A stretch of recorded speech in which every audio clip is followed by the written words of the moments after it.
lalabas kasabay ng dumi. Yun po yung natural way niya para lumabas sa katawan natin. So, kayang-kaya pong tulungan ni RG na ilabas yung basura sa loob ng katawan natin. Si GL naman po, ito naman po yung batang kabuti. 2 linggo lang, inani na. Ang kanyang trabaho is, ayan. So, ang kanyang trabaho ay taga-balanse at taga-repair. Lahat ng nasirang cells, tissues, organs, si GL ang bahala. So, kaya, sabi nila, diba, nakalagay, no approved therapeutic claims. Hindi naman pala aprobado nakapagpapagaling ng gamot, ay hindi pala nakakapagpagaling ng sakit. Bakit mo i-recommend sa akin? Kasi ganito. May nakakaalam ba? Ang gamot, example, ito hindi, syempre hindi ito gamot. Example lang, ito yung gamot, ito yung sakit. Direkta siya. Yes. Kasi ang gamot ay para sa sakit. Ang DXN products, ito yung sakit. Ang DXN products ay hindi para sa sakit, para sa katawan. Palulusugin, palalakasin ang ating katawan, aayusin para yung katawan na natin ang bahala sa sakit natin. Ano man yan, kahit pa-cancer yan. Yun ang okay? So ngayon, ayan, let's start doing business. Kasi pwede palaking negosyo. Makakatulong ka na. Ito yung pinakamasarap na mission natin sa DXN, sa totoo lang. Kaya sabi ko nga ako kasi mismo, hindi ko iniisip na nagbebenta ako kasi hindi ko talaga nagbebenta. Nagkukwento lang po ako. At ang pinakamasarap na mission natin sa DXN ay tumulong ka ng kapwa. Kung meron tayong kakilala, kaibigan, kapitbahay, kamag-anak, kahit pa kaaway, nalaman mo may sakit, katukin mo, i-message mo, tawagan mo, baka sakaling makatulong sa ito. Kasi nakatulong ito sa atin. Kung gusto mong subukan, pwede kong ipaliwanag sa'yo. Kasi ganito po yan kasimple. Halimbawa, yung kamag-anak ko nag-post, nabasa ko ngayon, binaliwala ko lang. Nakakaramdam ako ng guilt. Kasi alam ko sa sarili ko yung pwedeng makatulong sa kanya. Pero pinagdamot ko.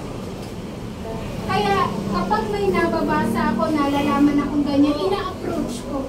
Mini-message ko, tinatawagan ko. Ngayon kapag ayoko ng haircut, doktor na lang ako, magpa-opera na lang ako. Okay lang, walang pilitan. Kasi bakit? Ang purpose mo, tulungan ka.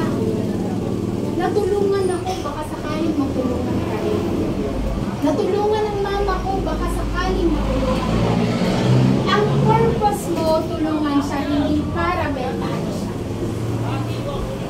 Okay ba? Ayan. So, ito yung ating negosyo. Kasi ang goal without a plan is only a dream, ayon kay Brian Tracy. And, achievable ba yung requirements para magka-bonus? Ito lang naman ang kailangan, 1,000 points. 1,000 points, pwede ka nang makalibre ng produkto. Pwede ka nang makatanggap ng bonus. Parang ang laki ng 1,000 points ha.